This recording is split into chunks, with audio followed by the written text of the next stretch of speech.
Est-ce que la France s'est pas piégée en gardant Mayotte français et département? Pour moi, non.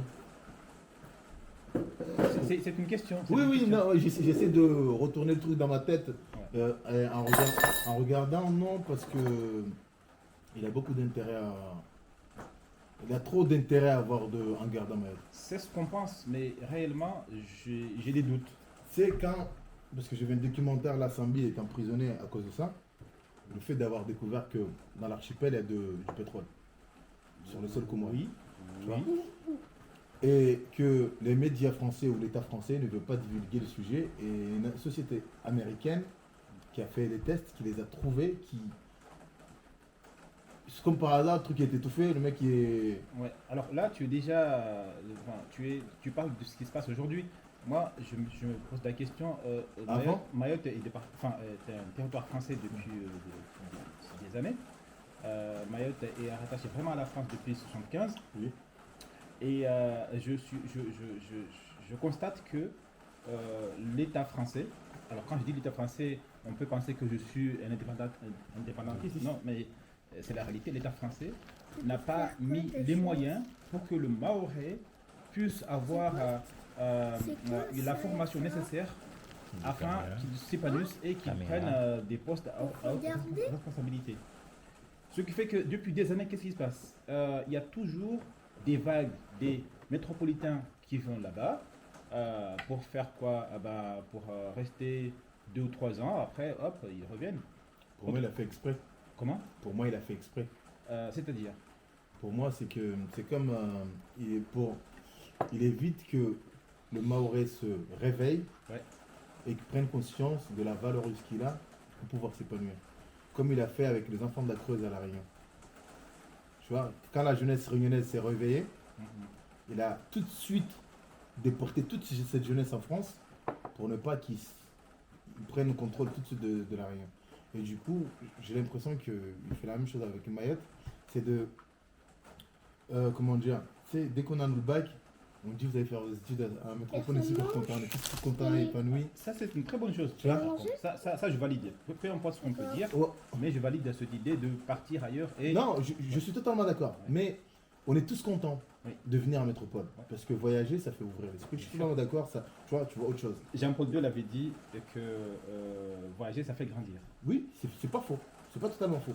Mais ce qu'il y a, c'est que j'ai l'impression que après le bac, ça fait quand même des années que ça dure ce truc. Oui. Tous, tu vois. Et toute cette génération part. Tous y partent. Combien reviennent? Ah, mais il faut se demander pourquoi ils ne reviennent pas. Parce qu'une fois qu'on est parti, on arrive en France, il y a des structures pour nous cadrer, pour nous aider à nous épanouir, pour qu'on puisse aimer ce qu'on fait. Ces structures sont hors service. Il y a des gens qui sont payés pour justement accompagner les étudiants. Depuis le début, ils n'ont quasiment rien fait. Ils ne font toujours rien. Donc le Mahorais, le jeune étudiant, il vient ici, il se démerde. Il se démerde jusqu'à ce qu'il trouve sa voie. Moi, c'est ce que j'ai vécu. Tu vois. Et moi aussi, c'est ce que j'ai vécu. Voilà. Mais moi, j'étais pas envoyé par la DAZUN et autres, je suis venu par mes propres moyens. Du coup, après plein de demandes, j'ai pas eu. Après, ça c'est autre chose. Mais en tout cas, le fait d'avoir quitté l'île, ça m'a permis de voir autre chose. Mais je reviens sur ça parce que, en fait, j'ai l'impression que pendant ces années-là, on n'investit toujours pas au pays. Tu vois, des grandes structures qui pourraient accueillir certaines filières. Tu vois. Disons, un bac électrotech, je pense pas que c'est le truc le plus compliqué à installer. Moi, j'étais obligé de venir le faire en France. En tout cas, un apprentissage. Il n'existait pas alors qu'il y avait un bac pro électrotech à Mayotte. Tu vois, pourquoi il n'y avait pas la filière apprentissage? C'est une volonté. Alors, ça, par contre, moi, je pense que c'est une volonté de la France, mais aussi de nos politiciens. Moi, je pense que les hommes politiques à Mayotte, les dirigeants, enfin, entre guillemets, ils sont aussi responsables que l'État français. Non, mais ils sont responsables. Les nôtres, ils sont responsables. Bien souvent, on dit « Ah, mais l'État ne fait... l'État... » Mais les élus, vous faites quoi? Le conseil général, il fait quoi? Tu sais, le conseil général, ce qu'il fait, il embauche à tout va. par des copinages aussi, hein, c'est ça ce qui est dramatique. Beaucoup de copinage. Voilà, on prend le voisin, on prend la copine, on prend voilà. Et tout ça, ça ne rend pas service à Mayotte. Pire encore, il y a des gens qui travaillent et qui ne sont jamais allés au boulot. Ils sont chez eux ou bien ils voyagent à Dubaï, etc. Mais à la fin du mois, fiche de paye. Parce que malheureusement, on ne prend pas les gens compétents qu'on met sur les postes. Tu vois, ça, c'est un problème de fond qu'on ne veut pas travailler. C'est que aussi on a ce problème de mal-être ou je sais pas moi, d'infériorité ou comment je peux le qualifier. Mon frère, il est venu avec autant de bagages que moi. Je suis responsable, je peux l'embaucher ou je dois l'embaucher. Je préférerais embaucher le métropolitain, même s'ils ont la même expérience ou mon frère a plus d'expérience, par peur qu'il soit au-dessus de moi. Mais ce qu'on oublie que s'il est au-dessus de moi, il gère bien ce truc, c'est nous qui avons avancé. C'est pas moi, nous. Et le but, c'est qu'on aille tous ensemble au sommet. Et ça, je pense, il faudrait que nos mentalités changent et évoluent. Dire que mon frère, il a eu la chance ou le courage, surtout le courage de faire plus que moi, avoir plus de bagages que moi. Laissons-lui, ouvrons-lui, il faut lui ouvrir les portes pour qu'il accède et qu'il nous partage son expérience et ses acquis. Alors, si on revient sur l'actualité d'aujourd'hui, on voit que Mayotte est, moi je dirais, à feu déjà. Il est à et feu. voilà, à feu au sang. Pourquoi on est arrivé à ce stade? Alors, moi j'ai le début de la réponse. Moi je pense que depuis des années, on sentait, ça sentait ce truc. On sentait qu'on allait à ce point. Seulement, on n'a quasiment rien fait. Nos grands-parents ont fait des choses. Mais nous autres, qu'est-ce qu'on a fait? Rien. Tout ce qui nous intéresse, c'est quoi? C'est se pavaner avec des voitures, c'est voyager, c'est faire des fêtes. Voilà, la fête H24. On a négligé le sujet. C'est qu'il y avait un élu une fois, on discutait parce que j'ai grandi un petit peu en Gomanie. Il y avait, je sais pas, un truc qui traînait sur Facebook. C'est un journaliste qui interviewait un petit jeune qui dormait là, dehors et tout ça. Et c'était passé sur une petite page sur Facebook et un élu qui disait ouais c'est faux, ce genre de vie, ça n'existe pas. En fait, le sujet il était tellement banalisé alors que c'était une réalité. Tu vois, je dis non, il faut arrêter parce que les parents comoriens qui sont renvoyés, qui ont laissé leurs enfants ou qui ne pouvaient pas emmener leurs enfants par leur billet parce que l'enfant il est à moitié français, parce que droit du sol ou peu importe. Une fois que tu es à Mayotte, tu n'as pas envie de partir, ça c'est une réalité. Oui, c'est une réalité, mais peu importe comment, mais les parents sont renvoyés, les enfants sont là. Qu'est-ce qu'on attend? Parce que ces enfants-là vont s'auto-élever. Ils vont grandir déjà. Oui, ils vont grandir, mais et s'il n'y a pas de cadre? Il n'y a pas de cadre. Et ces jeunes-là, ils dorment dehors pour manger. Tu sais, l'humain, c'est quand même un prédateur. L'humain, il va chasser pour manger, tu vois, on ne va pas se mentir. Tu vois, aujourd'hui, si on arrive à avoir un peu d'humanisme, c'est parce que la société fait que on arrive à avoir du boulot et c'est bien cadré, tu vois. Mais l'humain, avant tout, il va chasser. Tu vois, à l'époque, il s'armait d'un pierre pour aller chasser. Et, tu vois. Et du coup, le gars, on a discuté pour dire, ouais, c'est faux, arrête de dire. Et il me sort parce que je prends pas parce que ma mère est comorienne. Je dis non, c'est pas ça. Je prends pas parce que c'est une réalité que j'ai vue. Moi, j'ai la chance de ne pas l'avoir vécu, tu vois. Mais il y en a, ils le vivent vraiment. Et il y a beaucoup qui dorment dehors. Oui, il y en a plein. Là, je te parle dans la forêt. C'était en 2007, cette époque, tu vois, cette période-là. 2007,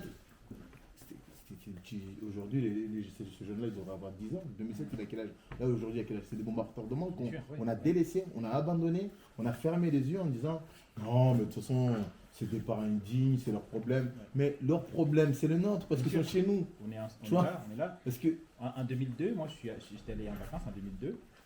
J'ai pris donc large, après la voiture pour remonter à Sada.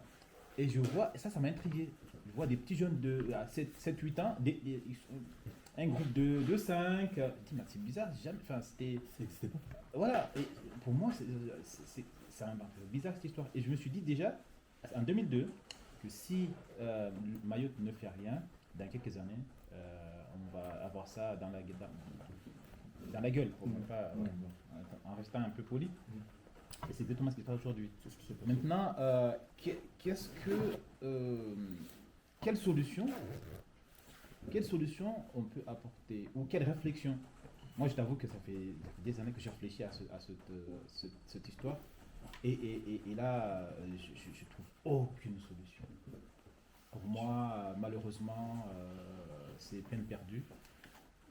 Une seule chose, peut-être, si Mayotte devient un État policier, alors quand je dis un État policier, c'est qu'il faut peut-être que des militaires circulent partout à Mayotte, des gendarmes. C'est pas pour fliquer, c'est pas pour taper, non. Juste parce que quand on voit des uniformes, ça fait réfléchir. Donc, dans ce cas-là, il faut une histoire. Ça fait réfléchir, mais ça dépend dans quel sens. Parce qu'il y en a, dès qu'ils voient l'uniforme, oui. Bah, faut aller provoquer. Alors, je pense qu'on n'a pas, là-bas, ils n'ont pas encore cette idée d'affronter, peut-être ça va venir, mais ici, oui.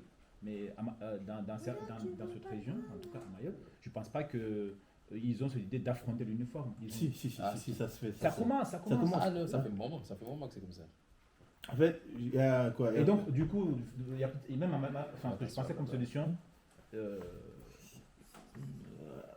Moi, je pensais que Mayotte, en instaurant le service militaire, ou en allégeant les admissions au GSMA, ça pourra encadrer certaines choses. Alors, tu parles de GSMA, c'est quoi son rôle à Mayotte? Moi, je pensais que... C'est le centre de formation militaire, mais malheureusement, il faut avoir nationalité ou carte de séjour pour être admis. Encore une fois. Tu vois, ça se fait beaucoup de monde. Tu vois, je connais plein de personnes aujourd'hui, grâce à ce système, ils ont pu avoir de l'expérience, faire des formations et, tu vois, et vivre dignement aujourd'hui. Mais malheureusement, encore une fois, il faut avoir il faut être bien établi au niveau paperasse. Oui, tu disais que avant, les Mahorais, en tout cas, étaient accueillants, les Mahorais avaient de l'humanité. Je pense que tu l'as dit à un moment donné. Est-ce que tu penses qu'aujourd'hui, cette humanité n'est plus dans les cœurs des Mahorais? Je pense qu'il y a un ras-le-bol. Un ras-le-bol d'humanisme parce que quand tu accueilles une personne chez toi et que arrivé à un stade, il te traite comme moins que rien, il ne te respecte pas, tu vas subir, peut-être toi, avec l'éducation que tu as eue, tu vas fermer les yeux, mais tes enfants ne vont pas le voir de la même façon. Et malheureusement, c'est ce qui se passe aujourd'hui. Les enfants, notre génération, n'ont pas la patience de nos parents et de nos grands-parents. Et ceux qui sont nés après aussi de ces générations aussi n'ont pas la même vision parce que quand on te met de côté, forcément, tu t'éloignes, tu vois, et tu crées dans ton monde. Et quand je prends l'exemple de là où je viens, il y a Sanbwana, il y a Duboué, c'est des immigrés qu'on a trouvés à Sada. Et aujourd'hui, quand je rentre à Sada, pour moi, c'est des Mahorais. On n'a jamais entendu quoi que ce soit d'eux, tu vois, parce qu'on les avait intégrés dans la société. Aujourd'hui, l'étranger, quand il arrive, on le met de côté. Là, Malavouné, on doit l'aimer, tu vois. Et à la campagne là-bas, quand il va faire des petits bricoles, on se dit le 10, il faut que tu me payes. Le 10, tu verrais tes priorités à toi. Ouais, bien sûr. Après dire finalement, je verrai le mois prochain. Sauf qu'il a une famille à nourrir. Bien sûr, Et tu te plains qu'il a volé tes bananes. C'est normal qu'il te les vole. C'est totalement normal et c'est légitime. Tu vois, il va les vendre parce qu'il a des bouches à nourrir. Il a un loyer à payer. Tu vois. Et je pense pas que la personne qui loue le loyer veut dire mais tu peux payer le mois prochain. Bien sûr, tu vois. Du coup, tout ça, on le met de côté, on ne regarde pas vraiment la cause du problème, tu vois. Il y a toujours un truc de cause à effet. Qu'est-ce qui a fait qu'aujourd'hui c'est comme ça? On dit ouais, nous en voulons. Non. On s'est donné un contrat. Après, il y a des mauvais. Hein. On s'est donné un contrat. Le 5, tu me payes. Je suis dans ton champ, je fais un truc, le 5, tu me payes. Tu me payes 3 mois après. Moi, je crois que je vais manger comment? Du coup, ça pousse au vol, ça pousse à la raquette, ça pousse à... Tu vois, on est tous responsables de ce qui se passe aujourd'hui. Chacun a une part de problème. Même si c'est 0,5%, mais chacun a sa responsabilité. Tu vois, prenez l'exemple de nos parents, nos grands-parents qui travaillent à Mamoudzou. Je viens à Mamoudzou. À midi, il va manger chez la midi. Où il s'est marié là-bas. Ouais, si. Tu vois, j'ai pas vu venir, mais oui. Il s'est marié là-bas. Il s'est marié là-bas, il a fait des enfants. Mais il n'osera pas dire à sa femme de Lijou que j'ai des gosses là-bas. Et du coup, ces gosses-là, lui, il rentre chez lui le soir. C'est qui les encadre? La mère tout seul. Oui, personne. Du coup, c'est ce qu'il fait aujourd'hui. Chacun a une part de responsabilité dans ce qui se passe aujourd'hui. Et chacun doit l'assumer. Du coup, on est tous responsables. Il faut trouver une solution déjà pour qu'on puisse s'asseoir et dire comment on pourra sauver notre île. Parce que mais comment s'asseoir, sachant qu'il y a plusieurs groupes à Mayotte? Alors quand je parle de groupe, il y a plusieurs populations. Quand je parle de population, c'est pas juste l'histoire de la carte d'identité, mais il y a des gens qui ont rien, quasiment rien. Il y a des gens qui ont un petit quelque chose. Il y a des gens qui explosent, qui ont des comptes qui explosent et qui voilà. Et donc et chacun vit dans son coin. Ceux qui sont en 4x4 sont dans leur coin. On va dire ceux qui ont des moyens plus ou moins acceptables dans leur coin. Ceux qui ont rien, en fait, chacun vit dans son coin. Et si on regarde bien, tous les week-ends, qu'est-ce qu'il y a? Il y a des fêtes, tout le temps des fêtes. Donc, il y a des fêtes à droite, à gauche. Et à côté, qu'est-ce qui se passe? Il y a des bastons, il y a des caillassages, il y a des agressions, il y a des décès, il y a des morts. Maintenant, en moyenne, il y a au moins un mort par mois. Avant, quand on était petit, quand on attendait quelqu'un qui est décédé, c'était quelqu'un qui est décédé dans son lit.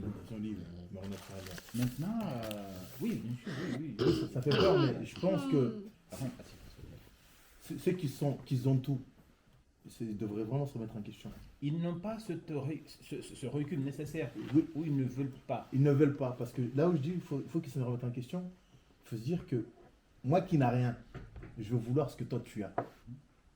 Tu vois, du coup, vous avez autant besoin de vous remettre en question, je dis écoute, faut trouver une solution parce que ça va nous arriver un jour là. Tu vois, et c'est ce qui est malheureux, il ne faut pas attendre jusqu'à que ça arrive parce que c'est nos enfants, c'est nos frères, c'est nos sœurs, oui, on y est là, on y est. C'est ça ce qui me fait réfléchir, sachant que apparemment il y a, alors, on le sait tous, ça fait 17 jours que Mayotte est bloqué, il y a des barrages, apparemment il y a le ministre qui va aller là-bas. Moi, ce que j'ai trouvé incroyable et inhumain, c'est qu'il y a des hommes politiques, pour ne pas citer, qui sont allés à la télé et dire quasiment que le préfet, faut qu'il dégage. Moi, je considère qu'un élu n'a pas le droit, il peut dire ça dans son salon, il peut dire ça quand il y a des manifs, mais tu ne vas pas à la télé pour dire que monsieur le préfet, c'est de la merde et qu'il faut qu'il parte. C'est irresponsable parce que quand on commence à décrédibiliser l'autorité, eh ben, tout va à la poubelle. Parce qu'ils demandent qu'il y ait des médiateurs, soi-disant. Mais ce médiateur, il va être accompagné par qui? Un préfet. Celui que vous avez considéré comme de la merde. Donc je trouve que une fois qu'on a le pouvoir, nos élus, en fait, ça continue depuis des années. Une fois qu'ils sont élus, c'est bon. On s'en fout. J'ai l'impression que déjà nos élus ne travaillent pas ensemble pour la même cause. Moi, c'est une impression personnelle. Je pense qu'il y en a qui défendent vraiment ce que Mayotte doit être défendu. Il y en a qui défendent leurs propres intérêts personnels. Arrivés au sommet, ils pensent d'abord à leur gloire et comment y rester. Et comment y rester, c'est de dire oui à tout ce qu'on te dit. Ceux qui se forcent à vouloir que Mayotte avance, on le voit très vite. Ils ne font pas long feu sur les. Ils font pas le feu. Ceux qui sont là depuis un bon moment entre sénateurs, président, conseil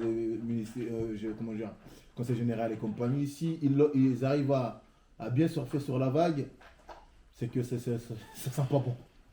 Après, ça n'engage que moi. Ouais, pour moi, ça ne sent pas bon. Ça ne sent pas du tout bon. Tu vois. Si, regardez, je ne vais pas citer son nom, mais le niveau d'études à Mayotte, il a été baissé. Il a vraiment. Non, ils l'ont baissé. Oui. Quelqu'un l'a demandé pour qu'on baisse le niveau de bac. Je ne citerai pas son nom, il se reconnaît. Tu vois. Du coup. C'est quoi? C'est un élu. Un élu? Un élu, oui. Un élu ne peut pas, même s'il le dit, c'est pas lui qui va gérer ça. Parce que le taux, à ce qu'il paraît, il était trop bas. Ouais. Du coup, ça a été, en tout cas, aménagé. Ah, mais alors, là, tu touches un point qui est fondamental, c'est l'exigence à l'école. Moi, je pense plutôt que c'est l'exigence qui a baissé, dans le sens où, malheureusement, le rectorat embauche tout comment dire, tout et rien, enfin, je sais pas comment te dire clairement, mais tu te présentes au rectorat, tu veux un poste, on te donne le poste. Ce qui est scandaleux aussi, sur le site du rectorat de Mayotte, on voit les offres que voilà, si tu veux venir enseigner, tu es le bienvenu. Et surtout, ils mettent le salaire net. J'ai jamais vu ça. J'ai jamais vu un employé qui met sur son site le salaire net que tu vas gagner. Sachant que ce salaire net que tu vas gagner, un professeur certifié à Métropole va gagner, on va dire, la moitié, quoi. Un professeur certifié en métropole gagne la moitié de ce qu'un enseignant qui n'est pas certifié gagne là-bas. Donc, ils ont baissé l'exigence. Autrement dit, ils prennent des gens pour garder des enfants. Tu vas pouvoir enseigner, tu vas pouvoir apporter du savoir. Ils prennent des gens. C'est le cas. C'est le cas. Voilà. En tout cas, moi, ma période, je sais qu'arrivé en France, mon CAP électrotech, je suis arrivé pour le bac, j'ai pris une raclée. Hein. Ah oui. J'ai pris une raclée. Hein. Oui. J'ai pris une vraie patate dans la tranche. Le prof me dit, t'es sûr que tu as eu son CAP? Je dis, je montre les notes. Il me dit, non, t'es sûr toi? Sauf en pratique, parce que j'étais en apprentissage, et ce qui fait qu'en pratique, j'avais fait déjà, avant d'aller en CAP, j'avais déjà pratiqué le truc. Mais en technique, une brêle, mais totalement. Je l'assume totalement. Parce que, je sais pas si c'est le prof, je sais pas si c'est, comment dire, comment ils ont élaboré la scolarité, l'année, comment ils ont échelonné le truc. Oui, donc, pour venir sur l'histoire de l'élu, c'est pas, l'élu peut dire n'importe quoi, ça c'est pas un problème. Mais c'est le rectorat et surtout, moi j'accuse l'État français qui n'a pas apporté la formation nécessaire aux jeunes pour que ces jeunes-là puissent passer les concours nationaux. Parce que si tu passes le concours, mais tu n'as pas les outils, le code pour passer, parce que des fois dans les concours il y a des codes aussi. Donc si tu n'as pas le code, tu peux le passer, mais tu peux ne pas le voir à des détails, mais vraiment ridicules. Je prends un exemple que moi j'ai vécu. Quand je passais donc l'oral du CAPES d'ailleurs, on arrive dans la grande salle, c'était à Bordeaux. Dans la grande salle, on fait l'appel normal, etc. Et à un moment donné, on tire les sujets, on marque les noms sur les sujets, et par la suite, on va passer l'oral. Mais écoutez bien ce qui se passe. Une fois qu'on a tiré le sujet, donc les 8h30, 9h, on tire les sujets, etc. Une fois que tout ça c'est fait, il y a un ordi qui va donner l'ordre de passage. Ceux qui savent comment ça se passe, tout ça, ils amènent leur sandwich. Moi, Bantou qui arrive, j'amène pas mon sandwich, j'arrive, il me dit, vous passez à midi 5. Il est 11h40, je passe à midi 5. Je fais quoi? Je panique. Donc, même si tout est préparé, même si tu as les bagages, mais tu paniques quoi. Donc l'État français, si tu veux, avec le concours des élus, n'ont pas apporté ce capital qui peut, compétent, qui peut amener aux jeunes d'avoir leur... Parce que si ces jeunes-là qui enseignent à Mayotte, s'ils avaient leur concours, s'ils étaient certifiés, ils allaient être déjà à l'aise dans le travail. Et puis, c'est toujours un plus, quoi. Mais qu'est-ce qui se passe aujourd'hui? 80% des enseignants ne sont pas certifiés. Oui, même ceux qui partent d'ici. Il y en a ces appels d'offres. Oui. Ils descendent et, à ce qu'il paraît, la validation à Mayotte est plus simple qu'ici. Mais il n'y a même pas de validation, c'est ça ce qu'il faut savoir. Et en fait, pour être titularisé encore. Mais il faut passer le concours. Ils sont tous contractuels, ça depuis des années. Non, je pense c'est certaines personnes qui partent d'ici, parce que j'ai rencontré des occidentaux, qui partent d'ici, qui vont là-bas. Les occidentaux, ils vont là-bas, ils vont passer le concours. Ils vont là-bas, ils vont passer à la l'appel est simple. Oui, peut-être. Mais dans tous les cas, mais par contre, ceux qui partent d'ici, les métros, pour être réglo, ils ont cet objectif. Je vais là-bas pour passer le concours. Mais la plupart des Mahorais, ils sont là, on est là, on fait la fête. Quoi. On fait la fête, on a un salaire. Oui, c'est ce que disait le gars là. Je sais pas comment il s'appelle. Il disait que, comment dire, le premier des derniers. Ça s'appelle comment? Celui qui était passé au journal. Il dit qu'on fait comprendre aux Mahorais que vous avez ceci, du coup vous êtes meilleurs que les autres. Et les autres sont sous bas, tu vois. Du coup, vous êtes là pendant que vous faites la fête. Donc, pour revenir sur le décalage de niveau, tu disais que le niveau a baissé. Le niveau a baissé parce que, l'État français n'a pas mis les moyens pour que les Mahorais puissent se battre avec les métropolitains pour les concours nationaux. Une chose. Deuxième chose, Mayotte n'a pas accompagné ses enfants pour que ces enfants puissent être à l'aise et faire les formations dans les bonnes conditions et réussir et puis avoir envie de partir et faire quelque chose sur Mayotte, quoi. Je pense que le but c'est pas ça, le but c'est juste d'occuper Mayotte. Comme oui. A dit je sais plus ce qu'il là, la France tient à Mayotte, mais pas au Mahorais.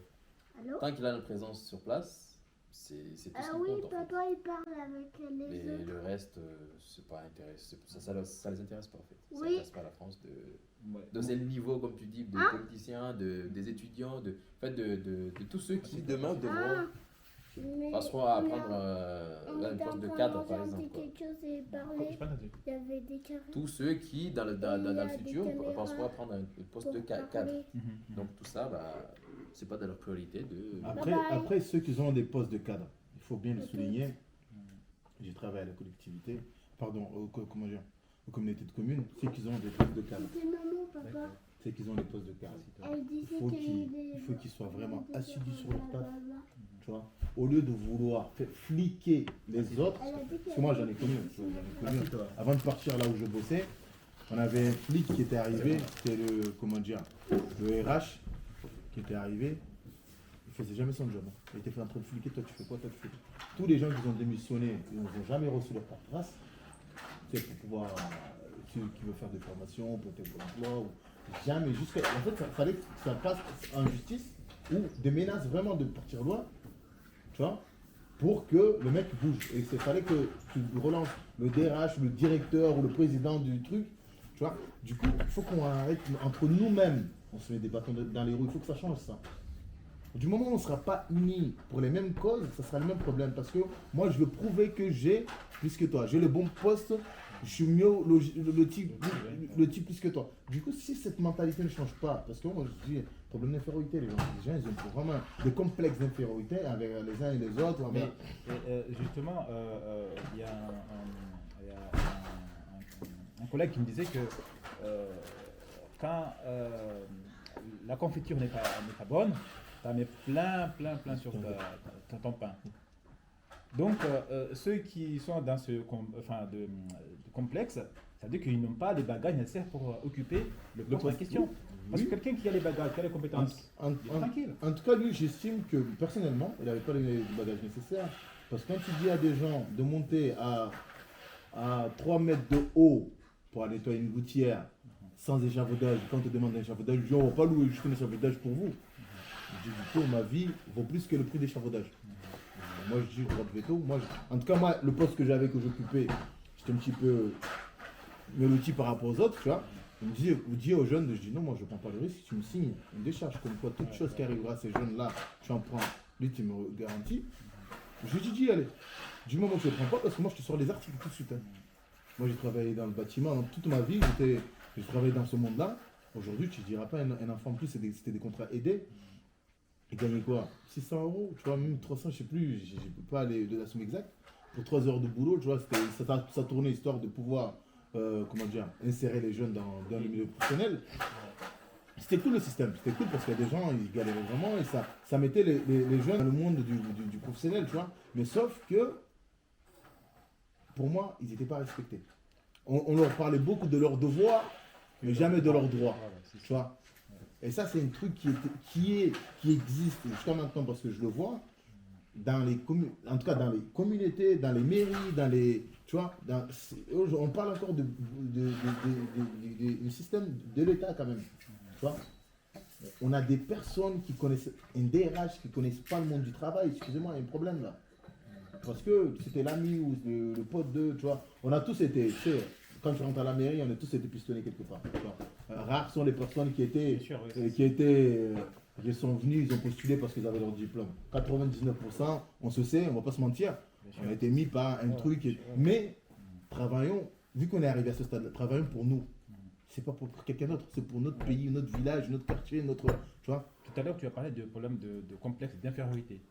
Il me semble que, et ça c'est une faute commise par aussi, je dirais, nos parents ou grands-parents.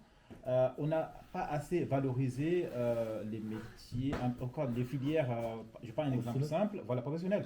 Avant, quand tu allais faire un CAP, on te riait au nez, quoi. Quand tu fais un BEP, on te riait au nez. Donc ça décourageait même certains élèves qui étaient motivés pour faire cette filière.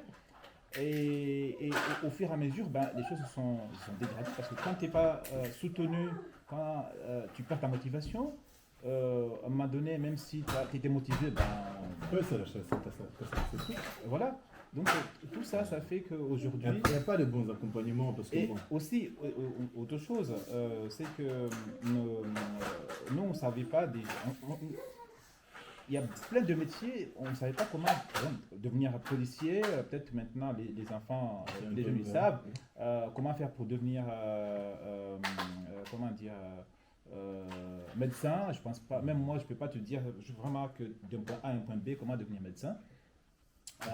Nos enfants, aujourd'hui d'ailleurs, ils ne savent pas comment on devient un professeur, par exemple. Ils pensent juste que tu vas à l'université, tu fais l'étude et puis tu deviens professeur. Ben non, tu fais l'étude, après tu passes un concours. Mais beaucoup ne savent pas que ça se passe comme ça. Parce que il y a plein des métiers que comment devenir électricien, comment on devient, qu'est-ce qu'on fait pour devenir électricien, comment on fait pour entrer à EDF, EDM, là je parle de Mayotte. Parce que je pense que quand tu es au collège, tu sais clairement que pour entrer à EDF, tu dois faire ça te motive quoi. Ça te motive. Mais il n'y a pas aussi des accompagnants parce que moi, j'ai toujours. Moi, je pense que certains sont là, mais ils font pas leur boulot. Peut-être que oui, parce que quand tu vois une jeune qui est quand même très manuel, il est très manuel et que tu demandes à un voie professionnelle, on te dirige en général, il y a un souci. Moi, je sais que le conseil d'orientation, je lui expliquais que moi, en dehors du collège, j'étais très manuel, je montais des meubles, je faisais des électricité, tu vois. Du coup, j'aimerais bien aller dans ce branche-là. Moi, ce qui m'intéresse, c'était le mécanique. Il me dit, va au GSMA. Pourquoi? Est-ce que tu as demandé pourquoi tu me dis d'aller là-bas? Non, je n'ai pas demandé, je pense pas que je lui ai demandé, mais j'ai trouvé que... En fait, quand il m'a dit GSMA, je me suis retrouvé... Pour moi, c'était tellement dévalorisé parce que je me suis dit, ouais, mais ça veut dire quoi ça? En fait, c'est vrai, à l'école, je ne foutais pas grand-chose. Mais c'est là où vraiment, mon cerveau a ticté. Il me dit, wow, mec, réveille-toi quoi. En gros, on te dit, t'es de la merde. Oui, mais vraiment, au fiche d'orientation, c'est marqué GSMA. D'accord. Là, je suis en troisième quand même, tu vois. Je suis en troisième. On revient sur l'idée que on a dévalorisé en fait. Parce que si tu avais dit que tu vas là-bas, GSMA, il y a des choses qui vont peut-être t'intéresser. D'ailleurs, j'ai connu un tel qui est passé là-bas maintenant qui fait ça. Non, il m'avait dit tout ça, mais en fait, c'était pas des formations certifiantes au niveau bac. C'était juste, tu vas prendre un cours de métier. En gros, on t'exclut vite du système scolaire. En gros, vas-y aller bosser. Ton cerveau n'en vaut pas la peine de faire plus d'efforts. Tu exclus du système scolaire, mais aussi du système social. Voilà. Et du coup, c'est là où je commençais à chercher des formations à trucs. Où ma demande déjà un voisin qui m'a trouvé, il est venu en vacances, qui était venu faire ses études supérieures ici. Il me dit, qu'est-ce que tu fais? Je dis, je sais pas. Il m'a ramené, je m'étais inscrit à un concours d'entrée au lycée de Zoumonnier. Moi, je voulais pas y aller parce que moi, je voulais pas faire électrotech, moi, je voulais faire mécanique. Il m'a dit, viens, tu vois, il m'a ramené de force. Et c'est grâce à lui aujourd'hui que j'ai pu. Parce que sur moi, j'allais pas y aller. J'étais sûr et certain, ma tête, moi, je voulais pas faire ça, même si j'avais fait ça depuis longtemps. C'était pas un truc que j'aimais. Moi, c'était la mécanique automobile qui m'intéressait. Et grâce à lui, j'ai pu quand même. J'ai atterri là où je voulais, mais pas totalement, parce que j'ai fait maintenant équipement industriel. C'est un petit peu quelque chose qui se rapproche de la mécanique automobile. Mais encore une fois, j'ai pas eu ce que moi, personnellement, je voulais. Parce que, on me dit, oui, c'est moi. C'est super sympa, c'est moi. Mais bon, j'aimerais bien que mon père soit fier que son fils ait le bac, quoi, tu vois. Oui, bien sûr. C'est plus dans ce sens-là que je voyais les choses. Et je dis, c'est moi. quand je voyais tous les gens qui allaient au GCMA, c'était des gens qui étaient exclus du système scolaire, qui grandaient, ils attendaient à avoir leurs 18 ans juste pour aller au GCMA. Tu vois. Après, peut-être, dans ma tête, les gens l'avaient dévalorisé, ou peut-être qu'on peut faire quelque chose de mieux. Moi, je ne me suis pas intéressé, tu vois. Ouais. Mais même la façon qu'on me l'a dit, c'est que... C'est ça. C'est important. Bien sûr, oui. Sors. Ouais. Tu sais, il y a des gens qui veulent cette place-là, tu vois. Et même en école primaire, je ne vais pas mentionner des noms, en tout cas ceux qui faisaient la misère aux gens, je sais qu'on m'a fait redoubler parce qu'il fallait passer les gens plus âgés, tu vois, pour les exclure du système scolaire. Et alors, là, moi, quand j'étais en CM2, justement, on ne m'avait pas inscrit pour aller passer l'examen. Je rentre à la maison parce que ma mère, il nous suivait vraiment sur notre scolarité. J'arrive à la maison, je pleure et tout. Ma mère m'a dit, mais qu'est-ce qui t'arrive? Qu'est-ce qui t'arrive? Dis-moi, vite.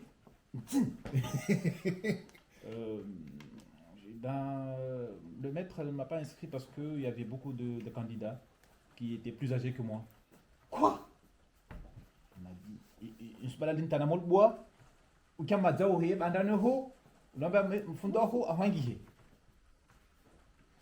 mais moi je ne vais pas aller comme ça, c'est le maître qui m'a dit et moi je ne vais pas lui dire, je ne vais pas le contrarier.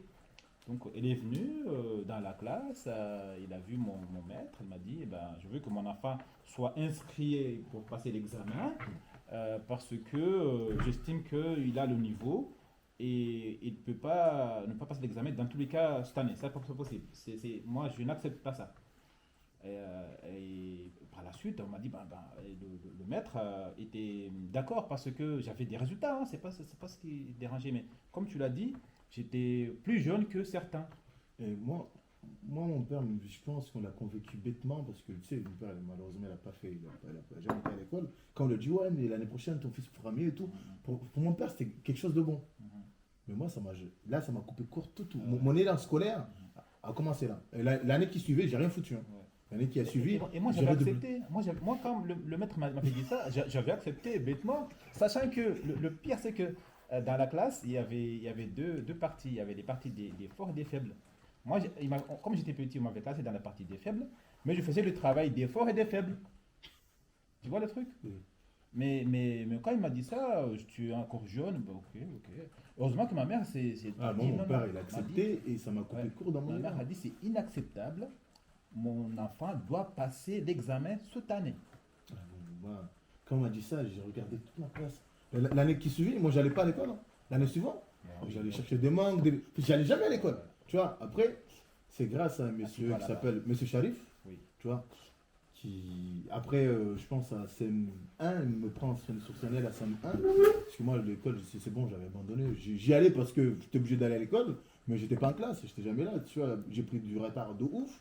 En français, j'étais une brêle. Je pense que c'est dans ces classes-là où tu apprends le on m'a mais ce que tu veux.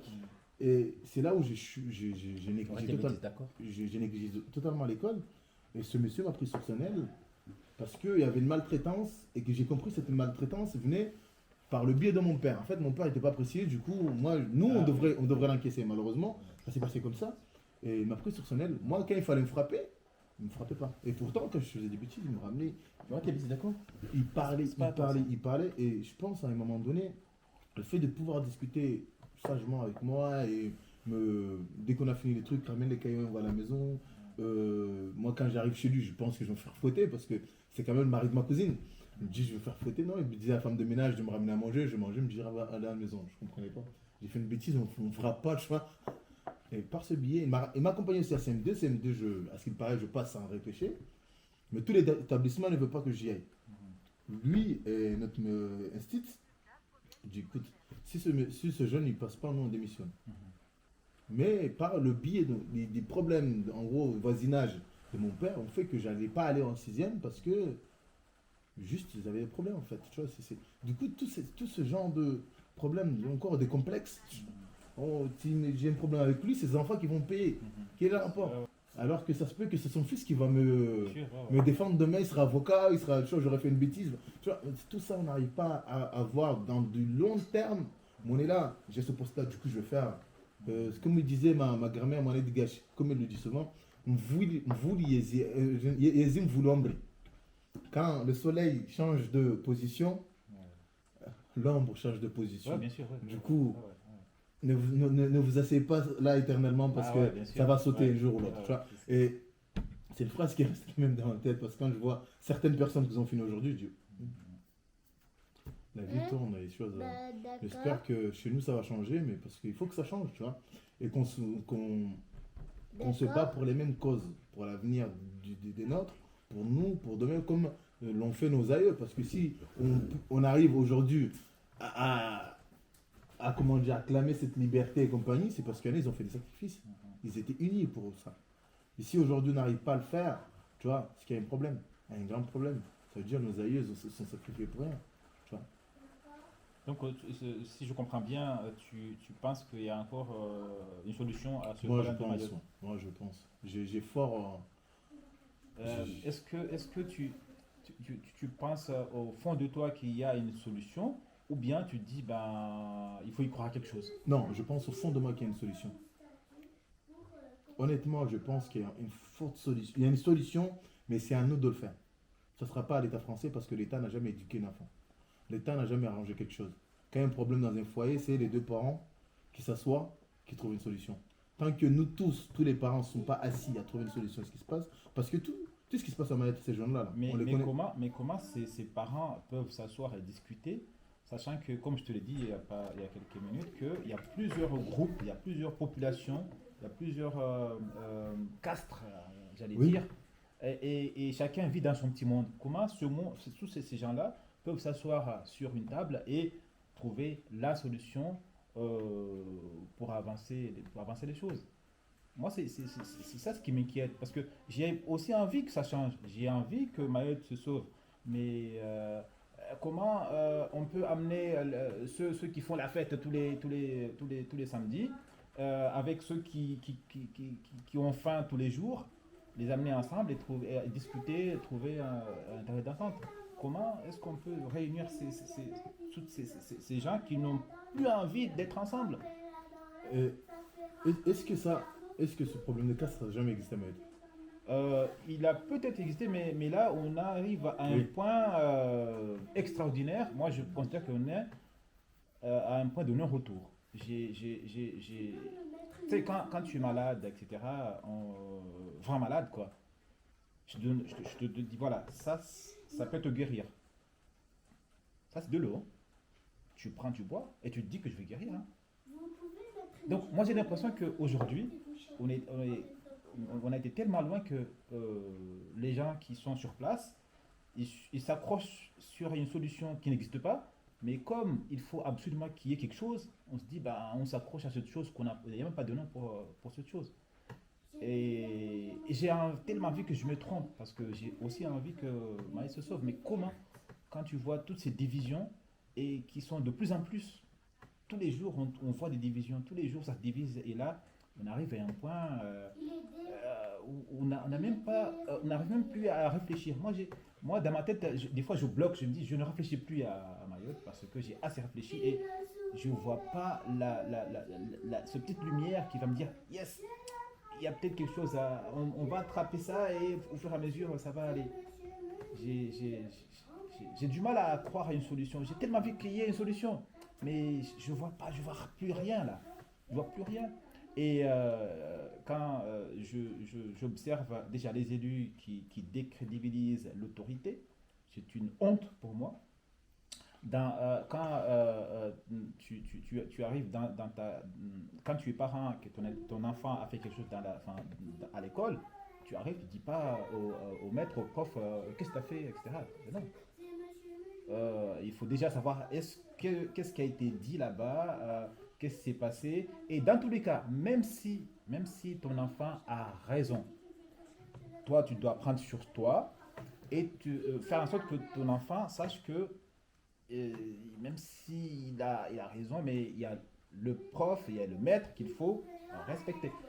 Pour finir sur cette idée, dans une classe, quand tu considères que dans une classe, quand un élève a fait quelque chose et que tu prends une décision, que ça soit injuste ou juste, tu t'en fous, tu vas jusqu'au bout.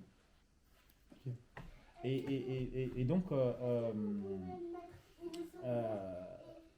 moi, j'ai tellement pensé ces dernières années justement à une solution. Je me suis remis en question, j'ai vraiment réfléchi à fond. Et à chaque fois que j'essaie de voir que là, peut-être il y a une solution, finalement, je trouve que il n'y a rien, quoi. Donc, j'ai creusé et j'ai plus... Le mot est fort. Il n'y a plus d'espoir. Ça, j'attendais à venir à comment dire. C'est triste, je suis triste quand je dis ça, mais oui. Cette histoire de... voir une conclusion. C'est le truc de, comment dire, l'autorité. Je pense que ça arrivait à ce stade, ce problème d'autorité, quand on a compris que... On a fait comprendre à la génération mahoraise, vous avez tous les droits du monde. Aussi. Tu vois. Parce que avant, à midi, quand tu as fini les cours, surtout les week-ends, à midi, tu ne pouvais pas être dehors. Comme ça, là, te pavaner, t'asseoir sur un mur, comme ça, là. Parce que je suis bien, tu es à l'école coranique. Si ton père t'a pas vu, le voisin t'a vu. Bien sûr, oui. Et si le voisin t'a vu, il y a un autre voisin qui t'a vu. On avait une éducation de quartier. On avait une éducation de village. On avait une éducation de ville. Tu vois? Du moment où on a délaissé déjà notre culture, là, c'est parti en vrille. Parce qu'on se dit, on a adopté une culture qui n'est pas la nôtre. Ouais, c'est l'État ne veut pas qu'on touche nos enfants. Tous ces enfants sont frappés chez eux. Il y a une façon de frapper l'enfant. Frappe-le et explique-le pourquoi. Mais ne viens pas ta colère, t'es embrouillé avec ta femme, déchaîner sur l'enfant. Tu vois. Nous, malheureusement, on a eu ce déchaînement. Tu vois. Je dirais pas qu'ils avaient raison ou vous avez tort. Moi, ça m'a mis sur les rails. Moi, je sais qu'au stade où j'en étais, comme tu dis, j'étais à un point de non-retour. Mais avant de faire une bêtise, je pensais d'abord à la colère de mon père. L'autorité, j'en avais strictement rien à foutre. La police, gendarme, je m'en bourrais à tout. Mais quand je comprenais que dans les flics, là, il y avait quelqu'un qui connaissait mon père, mon pote, j'étais droit. J'étais droit. Je ne bougeais pas d'un pas, tu vois. Parce que... Oui, bien sûr. Voilà. Je vois la mode, soit. Du coup, tout ce niveau de délinquance, de je sais pas trop quoi, tu voudras aller manger, aller t'habiller, aller manger, aller dormir, pardon. Et du coup, mon père, même, il n'avait pas de discours, il avait une main facile, tu vois. Après, peut-être c'est l'éducation qu'il a eue, je donne pas raison, mais grâce à lui, j'ai pu rester sur les rails, tu vois. Malgré, quand je regarde mon entourage, il y en a quand même pas mal qui ont fait de la tôle. Moi, j'ai une casier judiciaire qui est vierge, tu vois. Je remercie Dieu parce que lui, il a toujours été là. Les autres, tu vois. Et ce qui a fait que ça a servi de leçon aux ceux qui étaient derrière moi. Un jour, je dis, je vais te porter plainte. Il m'a dit, ah bon? On était chez Dove. Il m'a dit, comme par hasard, un taxi qui passait. Un Toyota bleu. Les IAS. Rouge, pardon, c'était cette colle rouge. Il m'a dit, on monte. Oh, il y a la gendarmerie.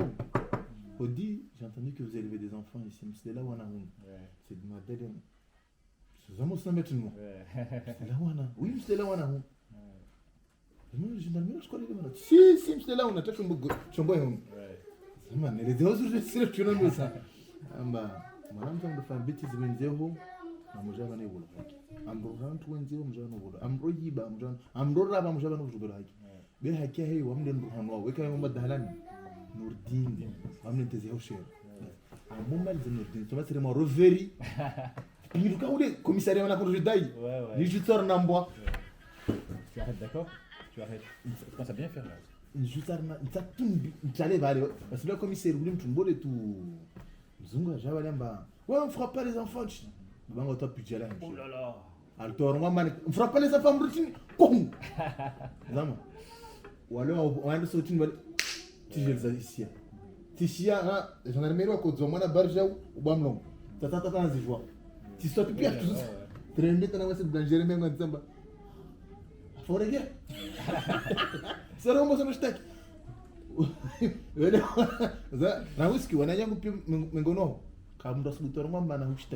Mana il a pris ses responsabilités. Quelqu'un peut quasiment la règle de Manazahe.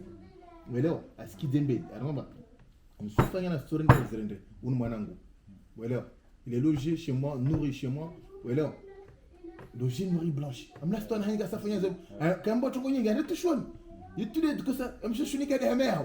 Que ça nous arrête de choses. Parce que nous sommes là. Ça faisait même pas 5 minutes à pied. C'est ça, Nanda. Pour conclure, moi, j'allais dire que malheureusement, on ne peut pas danser tous les 4 matins et réfléchir en même temps. Et depuis des années, qu'est-ce qu'on fait à Mayotte? On danse. On n'a pas réfléchi.